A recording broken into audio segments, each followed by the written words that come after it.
Jai Hind everyone. I hope you all are doing good. So my name is Aman Singh and today we are going to see the UPSC CDS history analysis of last 4 CDS paper. ठीक है, तो जो आपका CDS 2 2025, CDS 1 2025, CDS 2 2024 and CDS 1 2024 ये 4 paper मैंने आपके यहाँ पे लिए हैं। ठीक है, अब इसके बेसिस पे मैं आपका हिस्ट्री का पूरा एनालिसिस कराने वाला हूँ और आपको पूरे वीडियो के दौरान मैं बताऊंगा कि देखो यार, अब आपके 1 महीने ही रह गए एग्जाम में, आपको भी ये पता होगा, है ना। तो अब और हिस्ट्री एक ऐसा एरिया है ना जिसको बच्चे जनरली छोड़ के जाते हैं। क्यों? क्योंकि इसका कोई एक डिफाइंड सोर्स नहीं है, कंफ्यूजन रहता है हमेशा कि कहाँ से पढ़े, यूपीएससी कहाँ से क्वेश्चन पूछता है। तो इस वीडियो में आपके मैं सारी चीजें क्लियर करने वाला हूँ। मतलब आपको पहले तो मैं आपको वो सारी टॉपिक लिस्टिंग भी करके लाया हूँ मैं, तो कौन कौन से टॉपिक को आपको ध्यान देना है based on previous year question. ठीक है, मतलब जो भी यूपीएससी आपके प्रीवियसली पूछा हुआ है, ऑब्वियस सी बात है वही चीज रिपीट करता है यूपीएससी, है ना। तो कुछ पर्टिकुलर आपके थीम्स होते हैं जिसके अराउंड आपको प्रिपरेशन करना होता है। ठीक है, तो हिस्ट्री में आपके 3 पार्ट होते हैं, एंशिएंट हो गया, मिडाइवल हो गया और मॉडर्न हो गया। तो इन तीनों में आपको ऐसा नहीं कि पूरा पूरा पढ़ना है, अभी कम टाइम है इसलिए। अगर पूरा साल आप तैयारी में लेते तो मैं बोलता कि पूरा ही पढ़ो, आपको डिटेल में पढ़ने की नीड है। लेकिन क्योंकि अब 1 महीने रह गए और अगर मान के चलो आपने कवर कर लिया हिस्ट्री, तब भी आप ये वाले टॉपिक्स को दोबारा अच्छे से रिवाइज कर लेना, क्योंकि यहां से मतलब समझ जाओ कि 60 to 70% प्रोबेबिलिटी है कि यहीं से इन्हीं टॉपिक्स में से रिपीट करेगा यूपीएससी क्वेश्चन और यहीं से पूछेगा। ठीक है, और जिन्होंने नहीं किया है तो आप लोग अब बहुत पूरा हिस्ट्री कवर करने की जरूरत नहीं है। जितना मैं इस वीडियो में बताऊंगा, जो भी टॉपिक्स मेंशन करूंगा, सिर्फ उतना आप कवर कर लोगे तो आपका काम हो जाएगा। क्लियर हुआ? दूसरा चीज मैं बताऊंगा कि किस सोर्सेस को आपको रेफर करना है। ठीक है, मतलब एंशिएंट के लिए आप कौन सा सोर्स रेफर कर सकते हो, मिडाइवल के लिए कौन सा सोर्स रेफर कर सकते हो और मॉडर्न के लिए कौन सा सोर्स रेफर कर सकते हो। उसमें भी पूरा पूरा नहीं पढ़ना है, जितना मैं टॉपिक बता रहा हूं बस उस पर्टिकुलर सेक्शन को आपको देख लेना है, उस जो भी मैं सोर्सेस मेंशन करूंगा। क्लियर हुआ? तो इस वीडियो का पर्पस आपको समझ आ रहा होगा और काफी टाइम लगा इसको एनालिसिस करने में, है ना, कि यूपीएससी किस तरीके से क्वेश्चन पूछ रहा है, कितना कॉन्सेप्चुअल पूछ रहा है, कितने फैक्चुअल पूछ रहा है। तो इस वीडियो को अंत तक जरूर देखना। बहुत ज्यादा बड़ी वीडियो नहीं होगी, लेकिन यह है कि इस वीडियो को देखने के बाद आपको एक क्लैरिटी मिल जाएगी हिस्ट्री के रिगार्डिंग, है ना, कि आपको कहीं भटकने की जरूरत नहीं पड़ेगी। तो सबसे पहले हम देखते हैं, सबसे पहले मैंने लिया सीडीएस 2 2025 के 2025 का क्वेश्चन। तो इसमें देखते हैं हम लोग जो हिस्ट्री का क्वेश्चन पूछा हुआ था। तो आप पहले देखोगे 51 नंबर जो क्वेश्चन है, ये आपके पूछा हुआ है परमानेंट सेटलमेंट पे। अब आपको ये पता होना चाहिए कि यूपीएससी का बहुत फेवरेट एरिया है जो लैंड रेवेन्यू सेटलमेंट है ना। लैंड रेवेन्यू सेटलमेंट जो आपके ब्रिटिश एरिया में इंट्रोड्यूस कराए गए थे। लाइक आपका सबसे पहले तो सबसे पहले आपके जागीरदारी सिस्टम था, फिर आया आपका परमानेंट सेटलमेंट। ठीक है, उसके बाद आया आपका रियोटवारी सेटलमेंट और उसके बाद आता है आपका महलवारी सेटलमेंट। अब यहां से ना यूपीएससी सिर्फ ऐसा नहीं है सीडीएस में ही क्वेश्चन पूछता है, बल्कि आप अगर एनडीए भी दे रहे हो या सीएपीएफ भी दे रहे हो तो रिपीटेडली इस जगह से आपके क्वेश्चन पूछा हुआ है। किस टाइप से यूपीएससी क्वेश्चन पूछता है जनरली? जैसे फॉर एग्जांपल पूछ लेगा कि इस परमानेंट सेटलमेंट को किसने इंट्रोड्यूस कराया। ठीक है, तो ये आपको पता होना चाहिए। जैसे फॉर एग्जांपल जो परमानेंट सेटलमेंट था, इसको किसने इंट्रोड्यूस कराया था? जो आपके लॉर्ड कर्नवालिस थे। ठीक है, लॉर्ड कर्नवालिस ने आपके इस वाले लैंड रेवेन्यू सेटलमेंट को इंट्रोड्यूस कराया था। वैसे ही पूछ लेंगे कि रियोटवारी को किसने इंट्रोड्यूस कराया था। ठीक है, वैसे पूछ लेते हैं महलवारी को किसने इंट्रोड्यूस कराया था। तो एक क्वेश्चन तो बन जाता है कि किसने इंट्रोड्यूस कराया। दूसरा जो क्वेश्चन बनता है आपका, वो कहां से बनता है, वो ये पूछ लेंगे कि किस रीजन में इसको अप्लाई किया गया था, है ना, और ईयर पूछ लेंगे। तो दूसरा ये हो जाएगा। और तीसरा कि इस पर्टिकुलर सिस्टम में आपके क्या प्रोविजन था। जैसे आप देखोगे कि जो परमानेंट सेटलमेंट था, इसमें जो भी आपके जमींदार हैं उन पे लायबिलिटी होती थी, उनको जो भी टैक्स वो कलेक्ट करते थे रियॉट से, ठीक है, जो आपके पीजेंट्स होते थे उनसे कलेक्ट करके उनको एक फिक्स अमाउंट देना पड़ता था ब्रिटिश ईस्ट इंडिया कंपनी को। समझ आया? और बाकी यहाँ पे सनसेट क्लॉज का ही प्रोविजन था। उसके बाद और भी बहुत सारे प्रोविजन थे, लाइक जमींदार से अगर टाइमली पेमेंट नहीं करते हैं तो उनकी जो बोलते हैं ना जमींदारी राइट, हेरिडिटरी राइट छीन ली जाएगी। राइट, इसके बाद ये भी पूछ लेंगे कि इसमें जो आपके राइट्स मिलते थे हेरिडेटरी होते थे कि नहीं होते थे। तो इस तरीके से यूपीएससी आपको घुमाता है। तो एक बार ये क्वेश्चन देखोगे तो आपको आइडिया लग जाएगा। ठीक है, अब जैसे फॉर एग्जांपल ये क्वेश्चन है, अब आप सोचोगे कि सर ये क्वेश्चन ये जो क्वेश्चन है ये जनरली हम जो सोर्सेस रेफर करते हैं वहां से नहीं मिलता है। तो मैं बता दूं, देखो मॉडर्न हिस्ट्री अगर आपको तैयार करना है तो मॉडर्न हिस्ट्री के लिए जो 2 सोर्स मैं मेंशन करूंगा, इसके अलावा कहीं भटकने की जरूरत नहीं है। पहला सोर्स आपका थीम वाला बुक आता है। ठीक है, थीम वाले बुक में थर्ड थीम जो है आपका, राइट, थर्ड थीम में एज इट इज ये सारी चीजें दी हुई हैं। तो यूपीएससी जनरली वहीं से स्टेटमेंट उठा के पूछ लेता है। तो थीम वाले तीनों ही बुक आपके इंपॉर्टेंट है। पहला थीम 1 जो कि एंशिएंट हिस्ट्री के लिए है, एंशिएंट हिस्ट्री और आर्ट एंड कल्चर का उसमें पार्ट है। ठीक है, तो थीम 1 आप लोग अच्छे से कवर कर लोगे। दूसरा है थीम 2 जिसमें मिडाइवल हिस्ट्री के बारे में बात की गई है। ठीक है, तो थीम 2 को आपको अच्छे से कवर कर लेना है। और उसके बाद थीम 3 में मॉडर्न हिस्ट्री की बात की गई है। लेकिन थीम 3 से आपके सारे मॉडर्न हिस्ट्री के टॉपिक्स कवर नहीं होते हैं क्रोनोलॉजिकल बेसिस पे, क्योंकि यूपीएससी बहुत ज्यादा क्रोनोलॉजी वाला ही क्वेश्चन पूछता है। ठीक है, तो सर मॉडर्न हिस्ट्री के लिए और क्या अदर सोर्स फॉलो करें, तो उसके लिए आप स्पेक्ट्रम फॉलो कर सकते हो। ठीक है, अब स्पेक्ट्रम आपके बहुत बल्कि बुक है, जनरली सिविल सर्विसेज वाले रेफर करते हैं, तो उसमें ऐसा नहीं है कि आपको हर एक चैप्टर देख के जाना है, लेकिन कुछ कुछ टॉपिक है जो कि आपको वहां से देख लेना है। जैसे फॉर एग्जांपल आपको पता है कि यहाँ से अगर क्वेश्चन पूछ रहा है यूपीएससी लैंड रेवेन्यू सेटलमेंट से, तो हमें स्पेक्ट्रम से भी उस चीज को देख लेना है। इतना क्लियर हुआ? तो आप 51 नंबर क्वेश्चन यहाँ पे मैंने लिख भी दिया है, और टेंशन मत लो, अगर आपको ये पीडीएफ चाहिए होगा तो मैं सेशन के बाद आपको ये सेम पीडीएफ पाथवे यूपीएससी जो टेलीग्राम चैनल है हमारा, उसको सारे ज्वाइन कर लेना है ना, वहां पे मैं आपको ये शेयर करवा दूंगा, राइट। तो उस चैनल को ज्वाइन कर लेना। अभी आपके सीडीएस के लिए बहुत सारी इंपॉर्टेंट चीजें मैं वहां पे अपलोड करने वाला हूं। दूसरा चीज मैं आप लोगों को ये अनाउंसमेंट करना चाहता हूं कि अगर आप मान के चलो 1 महीने बच गया है ना, तो अगर आप चाहते हो कि सर हिस्ट्री के आप ना सिर्फ जो इंपॉर्टेंट वाले टॉपिक्स है वो आप हम लोगों को यूट्यूब पे करा दो, तो मैं वो भी करा दूंगा, लेकिन ये डिपेंड करता है आपके रिस्पॉन्स के बेसिस पे, है ना। तो अगर आपका अच्छा रिस्पॉन्स रहा तो आप कमेंट में जरूर टाइप करके बताइएगा कि ठीक है सर, आप हमें जितना आपने टॉपिक मेंशन किया एटलीस्ट उतना ही करा दो, ताकि हमारा सीडीएस का जो हिस्ट्री है उस सेक्शन से हम लोग को फ्री हो जाए, ठीक है। तो वो मैं आपको एज अ माइक्रो थीम लेके सारा कवर करा दूंगा पाथवे यूपीएससी चैनल पे। क्लियर हो इतना?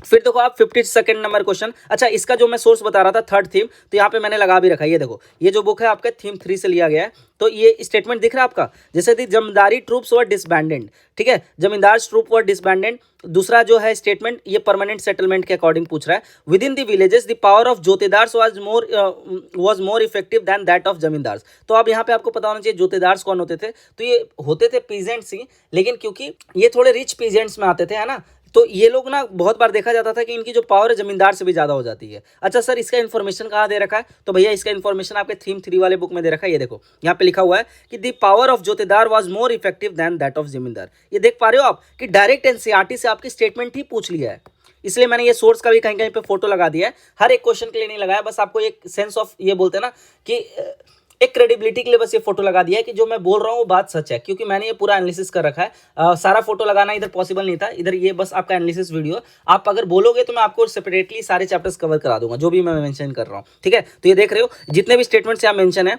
आपके सारे सॉल्व हो जाएंगे। तो जैसे सेकंड आपका सही है, तो सेकंड ये आप डी ऑप्शन एलिमिनेट कर सकते हो। फिर देखो, the east India company made a rule that the property of women would not be taken over. तो ये देख रहे हो, ये स्टेटमेंट इधर दे रखा है कि the transferred some of his zamindari to his mother since the company had declare that the property of women would not be taken over. देख रहे हो, एग्जैक्टली स्टेटमेंट उठाया हुआ आपके, तो ये भी आपका स्टेटमेंट क्या हो जाएगा, सही हो जाएगा। तो 2-3 कहाँ सही है आपके, 2-3 यहाँ पे सही है और यहाँ पे सही है, ठीक है। तो ये और ये कट गया, तो आप 50-50 पे आ गए। समझ आ रहा है, मतलब काम आपका कितना आसान हो जाएगा। और इसका 4 देख लो, adhiyars were share croppers on the land owned by bargadars, तो ये भी आपके दिया ही होगा।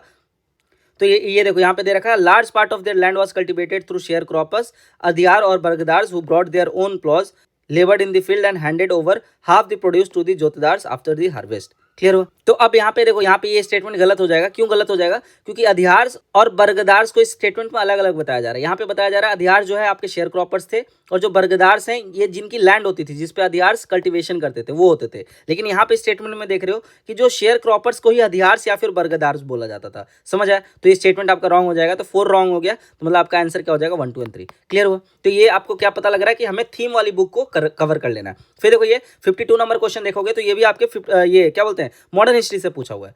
अब मॉडर्न हिस्ट्री के लिए, मॉडर्न हिस्ट्री में ये भी बहुत फेवरेट एरिया यूपीएससी का, कि जनरली वो जर्नल, न्यूज़पेपर या फिर पैम्पलेट का नाम दे देते हैं और उसके ऑथर का नाम पूछ लेते हैं या फिर एडिटर का नाम पूछ लेते हैं, ठीक है। अब इसमें जैसे जो कॉमन है वो तो आपको पता ही होनी चाहिए। जैसे फॉर एग्जांपल आपको पता होगा भवानी मंदिर जो है वो अरबिंदो घोष पब्लिश करते थे, ठीक है। तो अनुशीलन समिति के बारे में आपने सुना होगा, ठीक है। एक्सट्रीमिस्ट ग्रुप के बारे में आपने सुना होगा। जो first phase of revolutionary movement शुरू होता है इंडिया में, ठीक है, 1900 एरा से लेके आपके 1970 तक चलता है। फिर सेकंड रिवॉल्यूशनरी मूवमेंट शुरू होता है आपके 1922 के बाद, ठीक है, जहां पे एचआरए वगैरह का गठन होता है। तो अभी मैं डिटेल में नहीं जा रहा, बस आपको एक आइडिया होना चाहिए। तो भवानी मंदिर किसके द्वारा पब्लिश किया जा रहा था, अरविंदो घोष जी द्वारा। तो डी का क्या हो गया आपका, डी का 1 हो गया। तो ये 2 ऑप्शन ऐसे एलिमिनेट हो गया। फिर आ जाओ यहाँ पे बॉम्बे क्रॉनिकल। बॉम्बे क्रॉनिकल कौन करते थे, फिरोज शाह मेहता, ठीक है। तो ये भी बहुत कॉमन है। तो अगर 2 भी पता होता तो आप आंसर तक पहुंच जाते। तो सी का क्या है आपका, सी का है 2, तो ये रहा सी का 2, डी का 1, तो मतलब आपका ए आंसर हो गया। समझ आ रहा है? हालांकि मेरे को अभी यहाँ पे इस वीडियो में आंसर आपको नहीं बताना है, बस मेरे को ये बताना है कि क्वेश्चन कैसे पूछ रहा है। तो अब इसके लिए क्या करेंगे हम लोग,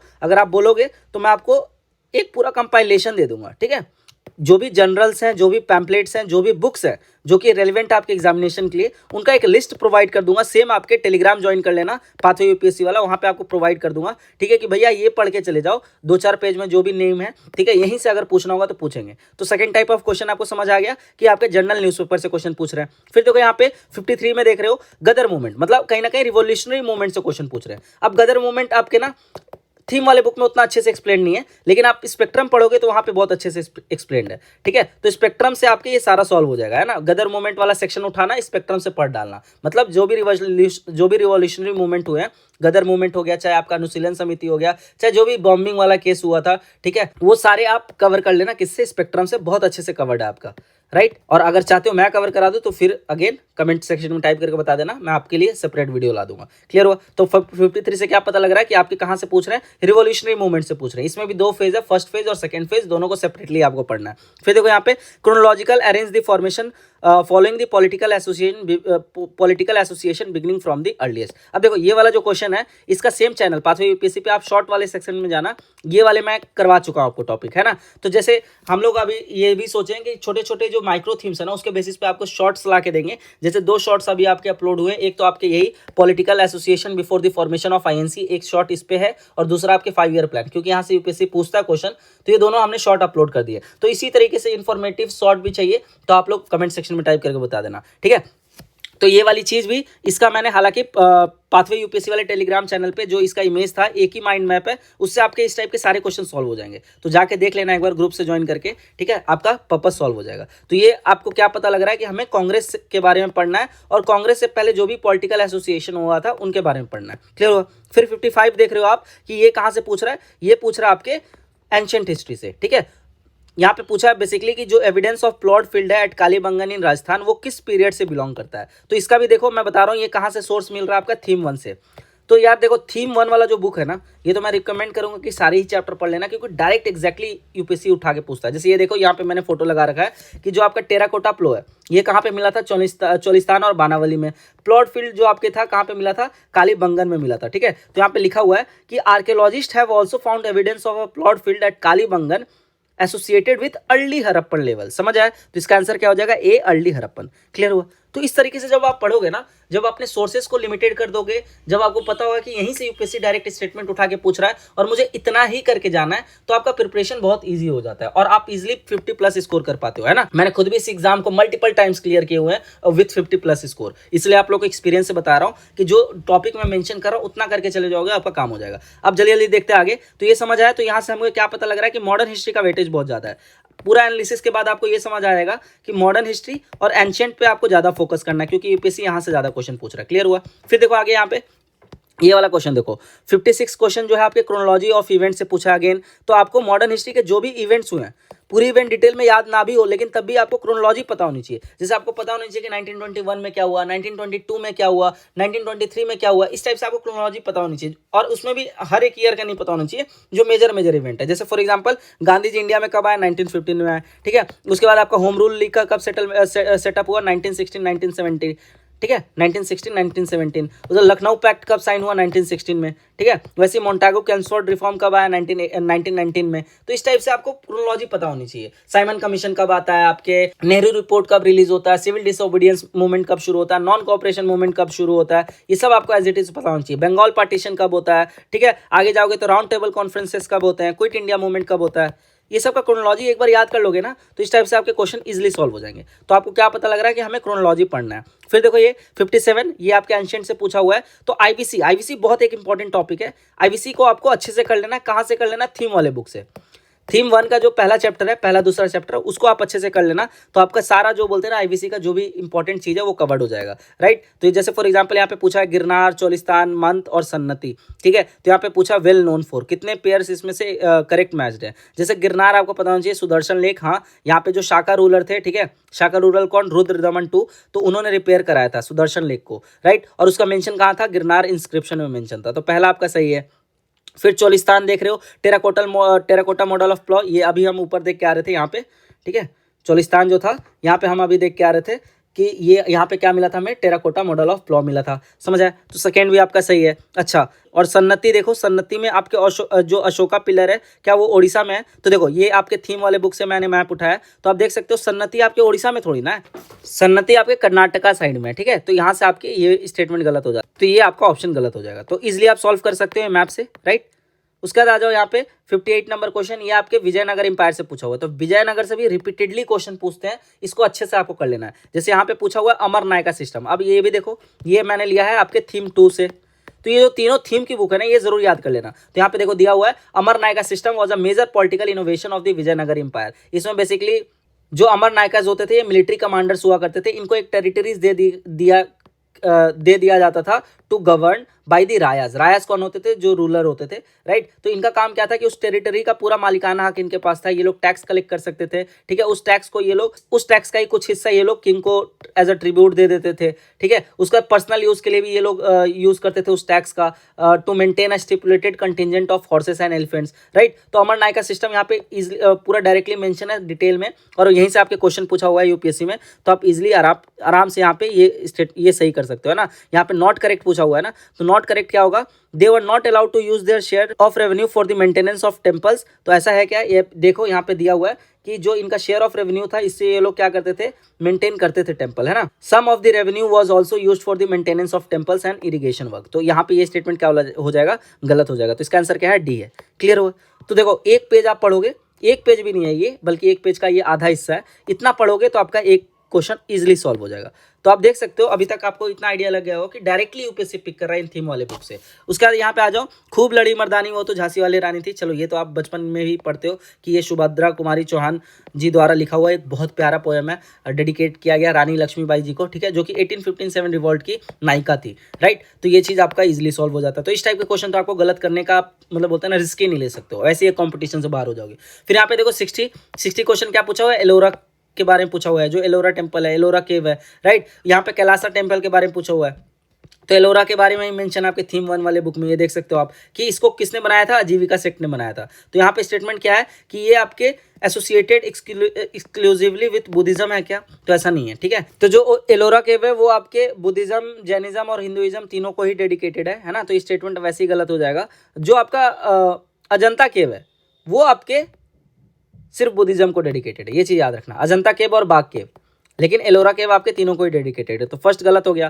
तो इस टाइप से आप क्वेश्चन सॉल्व कर सकते हो इजीली, जो भी आपका सोर्सेस यहाँ पे मेंशन है उसका। देखो यहाँ पे 61 नंबर क्वेश्चन आपके बुद्धिस्ट साइड से पूछा हुआ है, मतलब आपके बुद्धिज्म और जैनिज्म वाला टॉपिक आपको तैयार कर लेना है। अब टेंशन मत लो, ये आपको लिखने की जरूरत नहीं है, लास्ट में मैंने आपको पूरा टॉपिक लिस्टिंग करके दे रखा है। वैसे 62 नंबर क्वेश्चन आप देखोगे ये आपके केव पेंटिंग से पूछा हुआ है, मतलब आर्ट एंड आर्किटेक्चर से सवाल पूछ रहे हैं, और उसमें भी स्पेसिफिकली केव से रिलेटेड पूछ रहे हैं। तो अजंता, एलोरा, बाग केव, ये सब आपको अच्छे से रेडी कर लेना है। फिर देखो नील दर्पण। अब जैसे नील दर्पण क्या था? आपका एक प्ले था जहाँ पे आपके इंडिगो जो फार्मर्स थे उनके बारे में दिखाया गया है। तो नील दर्पण को किसने बनाया था? दीनबंधु मित्रा ने। बहुत फेमस क्वेश्चन है, ए इसका आंसर हो जाएगा, ठीक है। तो बेसिकली ये क्या पूछ रहे हैं? आपके बुक्स और उसका ऑथर पूछ रहे हैं, या फिर प्ले और उसके जो भी फाउंडर है उसका नाम पूछ रहे हैं। फिर देखो 64 शाहमहल। अब शाहमहल के बारे में ना जनरली आपको मेंशन नहीं रहता है, आपको स्पेक्ट्रम में देखने को मिल जाएगा शाहमहल के बारे में, ठीक है। तो शाहमहल भी एक नायक ही बोल सकते हो आप 1857 रिवॉल्ट का। हालांकि इनको ब्रिटिशर्स ने इनका गला काट के पब्लिक डिस्प्ले पे लगा दिया था, पब्लिक के अंदर डर पैदा करने के लिए, राइट।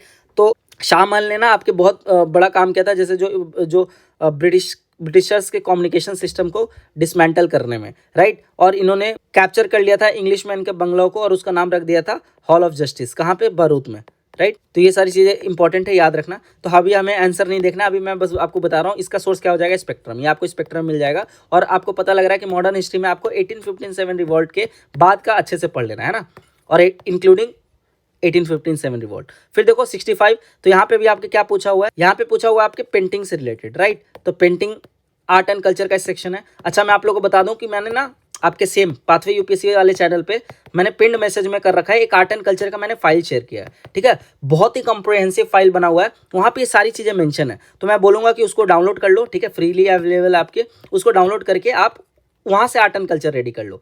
तो आपका आर्ट एंड कल्चर के लिए कुछ भी नितिन सिंघानी वगैरह पढ़ने की कुछ नीड नहीं है, ठीक है। वो डॉक्यूमेंट जो बनाया गया वहाँ पे सीसीआरटी वेबसाइट वगैरह सबका ही मैंने यूज़ किया हुआ है, राइट। तो उस डॉक्यूमेंट को पढ़ लोगे तो आपका काम हो जाएगा। अराउंड आपके 20 to 25 पेज का डॉक्यूमेंट है। तो वही पाथवे यूपीएससी चैनल पे पिंड मैसेज में आप जाके देखना, आर्ट एंड कल्चर का मैंने एक डॉक्यूमेंट शेयर कर रखा है, उसको जाके पढ़ लेना। तो आर्ट एंड कल्चर का आपका सॉर्टेड है। एंशिएंट मेडाइवल मैंने बता दिया, थीम्स वाला बुक पढ़ लेना, और मॉडर्न के लिए मैंने बता दिया थीम्स वाला इंक्लूडिंग स्पेक्ट्रम।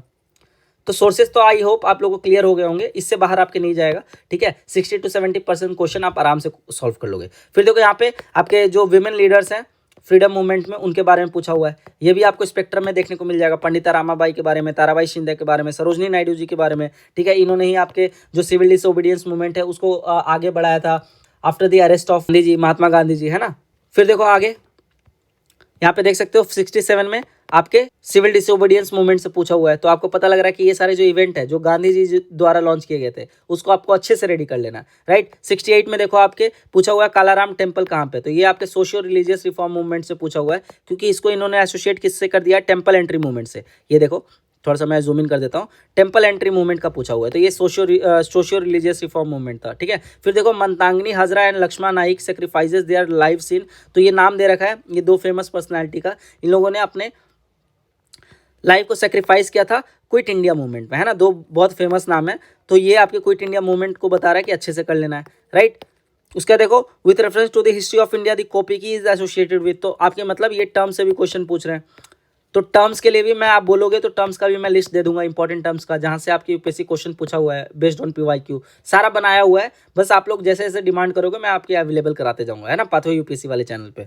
फिर देखो आगे अब सीडीएस 1 2025 का क्वेश्चन देख लो, तो आप देखो 31 जो पूछा हुआ है जैनिज्म से पूछा हुआ है ना, इसमें पूछ रहा है कि त्रिरत्न ऑफ जैनिज्म क्या है। बहुत ही सिंपल क्वेश्चन है, और ये आपके थीम वाले बुक में ही मेंशन है, या फिर जो भी आप सोर्सेस रेफर करते होगे वहां पे तो मेंशन नहीं है। तो जो ब्रह्मचार्य अस्त्या है ये आपके राइट कंडक्ट में आते हैं, और जो साम्यक दर्शन है, ठीक है, ये आपके वन ऑफ द 3 जेम्स में से है, राइट। तो जैनिज्म पढ़ोगे तो आपका ये काम हो जाएगा। फिर देखो हरप्पन सील से क्वेश्चन पूछ रहे हैं, तो ये बता रहा हूँ आईवीसी को आपको अच्छे से रेडी कर लेना है। इसमें पूछा हुआ है कि हरप्पन सील्स में आपके कौन से मोटिव जो है अपीयर नहीं होते हैं। हम बुल हो गया, एलिफेंट हो गया, लायन हो गया, क्रोकोडाइल हो गया, तो क्रोकोडाइल हमें जनरली देखने को नहीं मिलते हैं, तो ये चीज याद रखना, ठीक है। वैसे ही देखो आपके which one among the following is the earliest text, इसमें से अर्लीस्ट कौन है, तो आपको ये पता होना चाहिए कि ये सारे टेक्स्ट किस टाइम पे लिखे गए, ठीक है। तो ये आप क्रोनोलॉजी बेसिस पे याद कर सकते हो कि किस डायनेस्टी के टाइम पे ये टेक्स्ट बुक लिखे गए थे, तो फिर आप इसका आंसर कर लोगे, राइट। तो ये बोलोगे सारा मैं करा दूंगा, अभी आप लोग बस एनालिसिस देख लो, आपको आइडिया लगना चाहिए कि कहाँ से यूपीएससी क्वेश्चन पूछ रहा है। तो ये आपके पूछा हुआ है लिटरेचर और उसके क्रोनोलॉजी से। फिर 34 आप देख पा रहे हो अशोका। अशोका बहुत इंपॉर्टेंट है आपके मौर्यन एडमिनिस्ट्रेशन में, और मौर्यन इंपायर में अशोका से बहुत ज़्यादा क्वेश्चन पूछते हैं, राइट। तो अशोका के जितने भी major edicts, minor edicts, pillar जो भी थे सब आपको पढ़ लेना है, वहाँ से क्वेश्चन बार बार पूछा जा रहा है। अभी तक हमने 2 क्वेश्चन देख लिया अशोका से रिलेटेड, राइट। तो ये चीज़ याद रखो, अशोका इंस्क्रिप्शन, एडिक्ट्स और मौर्यन इंपायर, ये आपको अच्छे से रेडी कर लेना है, उसमें स्पेसिफिकली मौर्यन एडमिनिस्ट्रेशन और अशोका का, ठीक है। फिर देखो आगे 35 में आप देख रहे हो यहाँ पे इंडियन फिलोसफी से पूछा हुआ है आजीविका सेक्ट के बारे में कि क्या करेक्ट नहीं है, राइट। उसके बाद देखो यहाँ पे आपके पूछ लिया है थोड़ा सा टेक्नोलॉजी से रिलेटेड और आपके आर्ट एंड कल्चर से रिलेटेड, राइट। फिर यहाँ पे स्टेरअप की बात की हुई है, कोणार्क टेम्पल की बात की हुई है। फिर देखो यहाँ पे वैदिक एज से पूछा हुआ है, तो वैदिक एज भी आपको तैयार करना है, राइट। वैदिक एज आप पूरा तैयार करने मत बैठना, जितना थीम वाले बुक में मेंशन है उतना तैयार कर लेना, आपका काम हो जाएगा, राइट। तो यहाँ पे बोल रखा है कि ऋग्वेदा संहिता में जो इशुकृत है और इशक्रा है किस चीज़ को रेफर किया गया है, समझ है। उसका देखो यहाँ पे 38 में आपके बेसिकली पूछा गया है कि इसमें से कौन सा जो है आपके बो एंड एरो रेफर नहीं किया जाता था as a weapon of war, तो ये काइंड ऑफ टर्म से न्यूज़ है आपके,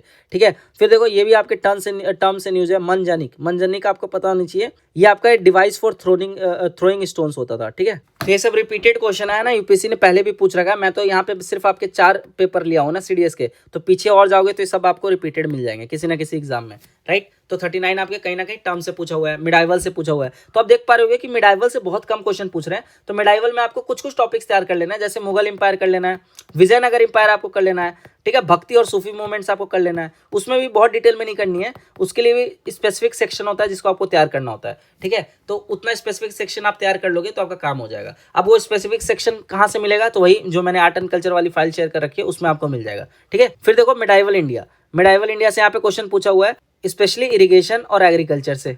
तो मिडाइवल इंडिया आपको कहाँ से रेडी कर लेना है, थीम 2 से, समझ है। फिर आ गया अब मैं यहाँ पे डिटेल में आपके डिस्कशन क्यों नहीं करा रहा, क्योंकि मेरा पर्पस है आपको दिखाना, क्वेश्चन दिखाना कि किस टॉपिक से आपके क्वेश्चन पूछा जा रहा है। तो यहाँ पे देखो, यहाँ पे 41 जो क्वेश्चन है आपके अकबर के टाइम पीरियड से पूछा हुआ है, राइट। मतलब आपको मुगल एम्पायर तैयार कर लेना है। उसके बाद फिर देखो यहाँ पे टेक्नोलॉजी से रिलेटेड क्वेश्चन पूछा हुआ है, फ्लिंट लॉक मस्केट्स के बारे में पूछा हुआ है, राइट। तो यहाँ पे आपको ये पता लग रहा है कि जो भी टेक्नोलॉजीज इंट्रोड्यूस करा है ब्रिटिशर्स ने, यूरोपियंस ने, उसको हमें पढ़ लेना है।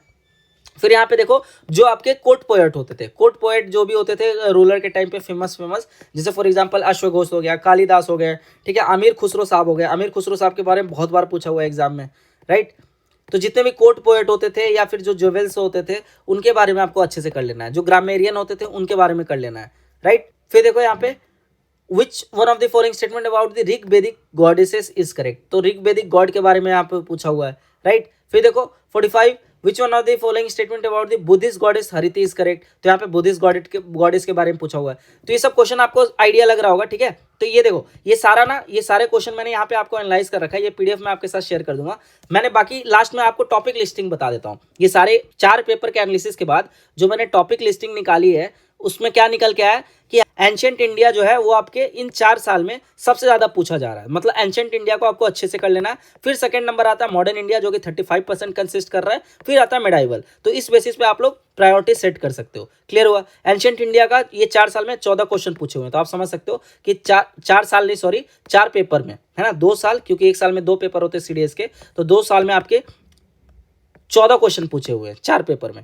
फिर मेजर थीम क्या क्या पूछ रहा है, तो हम देख रहे हैं कि एंशिएंट में रिलीजन एंड फिलोसफी के बारे में पूछ रहे हैं, राइट। जैसे फॉर एग्जांपल जैनिज्म त्रिरत्ना पूछा था, आजीविकास पूछा था, ऋग्वेदिक गॉडेस पूछा है, वेदांता फिलोसफी पूछा है, और अभी हम लोग देख रहे हैं हरिति के बारे में पूछा है जो कि बुद्धिस्ट गॉडेसेस है, राइट। सो ये सारे आपके हाई यील्डिंग थीम है। तो ये तीनों आपको याद कर लेना। ये भी डॉक्यूमेंट मैं आपके शेयर करवा दूंगा, डोंट वरी। फिर देखो आपके आर्कियोलॉजी एंड हड़प्पन सिविलाइजेशन के बारे में पूछ रहे हैं, ठीक है। जो भी आईवीसी साइट्स हैं उनके फीचर के बारे में पूछ रहे हैं। तो आपको क्या क्या पढ़ लेना है, जैसे कालीबंगन हो गया, plot field, Harappan seal mortise, मतलब जो भी साइट्स आपके जिस चीज़ के लिए फेमस है उनके बारे में आपको देख लेना है, राइट। फिर यहाँ पे देखो लिटरेचर से क्वेश्चन पूछ रहे हैं, लाइक नाट्य शस्त्र, सुश्रुत संहिता, अष्टाध्यायी, मनुस्मृति, इन सब लिटरेचर के बारे में आपको कवर कर लेना है। फिर क्रोनोलॉजी से क्वेश्चन पूछ रहे हैं और ऑथरशिप से क्वेश्चन पूछ रहे हैं। फिर देखो मॉडर्न एडमिनिस्ट्रेशन। तो ये जो जितना टॉपिक मैं बताया हूं ना, बस आपको इतना करके जाना एग्जाम में, आपका काम हो जाएगा। मॉडर्न एडमिनिस्ट्रेशन से पूछ रहे हैं, जैसे एग्जाम्पल हमने देखा समहारता से क्वेश्चन पूछा, सन्निधाता, अक्षत पाला। तो ये सब आपके एडमिनिस्ट्रेशन में जो भी टर्म्स है ना वो दिए हुए हैं। तो बोलोगे तो इसका भी मैं शेयर कर दूंगा, क्योंकि मैंने एंशिएंट हिस्ट्री के मतलब डिफरेंट प्लेटफॉर्म्स से फाउंडेशन ले रखा है कोर्सेज। तो मेरे सारे ये डॉक्यूमेंट बनाए हुए हैं, तो आप बोलोगे तो उसमें से कुछ सेक्शन में आपके शेयर कर दूंगा, राइट। फिर देखो यहाँ पे आर्ट एंड आर्किटेक्चर से पूछा हुआ है, जैसे केव्स के बारे में हम लोग देखे, एलोरा केव हो गया, अजंता पेंटिंग हो गया, स्तूपा डेकोरेशन आइटम हो गया, यहाँ से क्वेश्चन पूछ रहा है। तो अगर पूरा समराइज किया जाए तो एंशिएंट इंडिया में आपको क्या क्या कवर कर लेना है, इंडस वैली सिविलाइजेशन, वैदिक literature, Jainism and Buddhism, modern administration, ancient art and architecture जिसमें अजंता, एलोरा और सांची को आपको अच्छे से कर लेना है, और एंशिएंट टेक्स्ट एंड ऑथर्स। ये 6 टॉपिक आप रेडी कर लोगे एंशिएंट में, तो you are good to go. समझ आया। मतलब आप महाजनपदास वगैरह स्किप कर सकते हो, ठीक है। ये 6 टॉपिक भी कर लोगे तो आपका बहुत हद तक 60% क्वेश्चन सॉल्व हो जाएगा। क्लियर हुआ। सोर्सेस मैंने बता दिया, कौन सा, थीम वाला बुक, थीम का पहला बुक, थीम 1। क्लियर हुआ। फिर देखो आगे मिडाइवल हिस्ट्री से ज्यादा क्वेश्चन नहीं पूछे, 6 से 7 ही पूछे हुए हैं, राइट। अब इसमें भी ज्यादा आपको कहाँ से पूछ रहे हैं, विजयनगर एम्पायर से पूछ रहे हैं, मिडाइवल लिटरेचर से पूछ रहे हैं, अमीर खुसरो जी के वर्क से पूछ रहे हैं। जैसे मैं अभी आपको दिखाया नहीं, यहाँ पे बहुत जगह अमीर खुसरो जी से क्वेश्चन रिलेटेड पूछा हुआ था, राइट। जिसे आप देख पा रहे हो ये 48 में पूछा हुआ अमीर खुसरो जी के वर्क के बारे में, ठीक है। तो अमीर खुसरो जी के बारे में 3-4 बार पूछ लिया है, ये सिर्फ 4 पेपर में, राइट। तो इससे आइडिया लग रहा होगा कि कितनी बार पूछा होगा प्रीवियसली भी। तो अमीर खुसरो जी को अच्छे से आपको रेडी कर लेना है, राइट। फिर आ जाओ यहाँ पे अमीर खुसरो आपने देख लिया। फिर उसका इंपॉर्टेंट वर्क इनके कौन कौन से थे, लाइक नू सिपिर, खाजिन उल फुतूह, तुगलकनामा, ये सब अमीर खुसरो जी के इंपॉर्टेंट वर्क थे।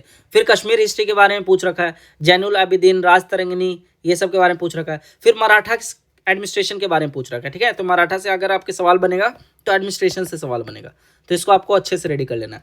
तो अगर हम देखा जाए हाई यील्ड मेडिवल टॉपिक्स में based on this 4 papers in 2 years, तो वो हो गया आपका दिल्ली सल्तनत एडमिनिस्ट्रेशन के बारे में आपको देखना है, विजयनगर एडमिनिस्ट्रेशन के बारे में देखना है, भक्ति मूवमेंट देखना है, मुगल एडमिनिस्ट्रेशन देखना है और मराठा एडमिनिस्ट्रेशन देखना है। अगर इतना टॉपिक आप मेडाइवल में करके जाओगे तो आपका काम हो जाएगा। ये सब मोस्ट हाई यील्डिंग है, टाइम रहता तो और कर लेना, लेकिन इतना तो आपको प्रायोरिटी पे करके जाना है। अगर आपने पहले भी कर रखा है तो इन सारे टॉपिक्स को दोबारा 2-3 बार रिवाइज करके जाना, समझ आया।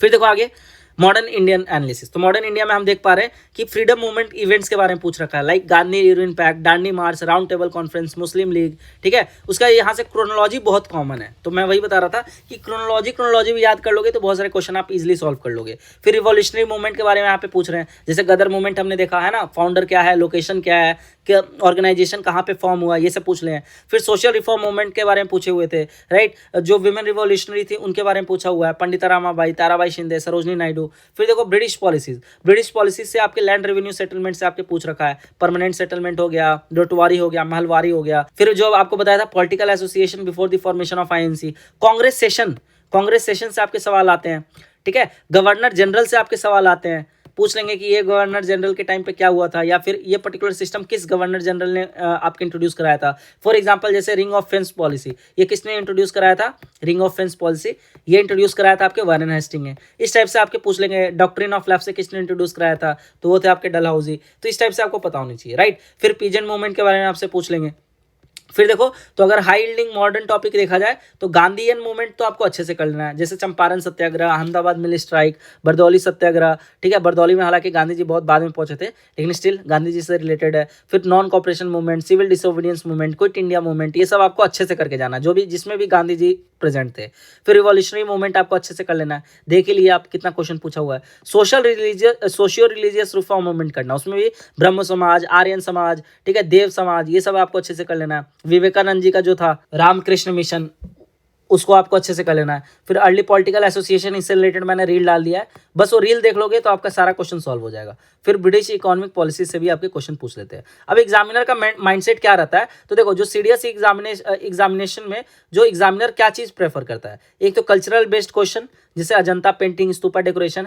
फिर एडमिनिस्ट्रेशन बेस्ड क्वेश्चन पूछता है, जैसे मॉडर्न एडमिनिस्ट्रेशन, विजयनगर एडमिनिस्ट्रेशन। फिर फिलोसफी बेस्ड पूछता है, religious philosophy like Jainism, Vedanta, Buddhism. फिर क्रोनोलॉजी पूछ रहा है नेशनल मूवमेंट का, ठीक है, लाइक गांधीयन मूवमेंट्स हो गया। तो ये होता है एग्जामिनर का माइंडसेट, समझ है। तो आप आपके पाथवे यूपीएससी टेलीग्राम चैनल पे मैं ये टॉपिक लिस्टिंग का भेज दूंगा, ठीक है। तो आपको आइडिया लग जाएगा कि मुझे ये टॉपिक्स तो अच्छे से करके जाना है बेस्ड ऑन आपके लास्ट 2 ईयर्स पेपर, राइट। तो इसी के साथ हमारा यूपीएससी का सीडीएस हिस्ट्री एनालिसिस खत्म होता है। बाकी आपको लगेगा कि किसी टॉपिक पे आपको स्पेसिफिकली वीडियो चाहिए तो बता देना, ठीक है, मैं आपके बना दूंगा। तो आई होप आप लोग का एनालिसिस अच्छा लगा होगा, जो भी है फीडबैक आप दे के बताइए, राइट। और ये वाला भी मैं डॉक्यूमेंट आपसे शेयर कर दूंगा, तो आपको आइडिया लग जाएगा कि कहाँ से क्या क्या क्वेश्चन पूछा हुआ है, ताकि आप भी खुद भी एनालाइज कर पाओ, समझ आए। तो ये एनालिसिस पार्ट है, बाकी किसी टॉपिक को पढ़ना होगा तो उसके लिए सेपरेट वीडियो बन जाएगी। तो मिलते हैं आपसे नेक्स्ट लेक्चर में, आज के लिए इतना ही। Thank you and all the best, Jai Hind.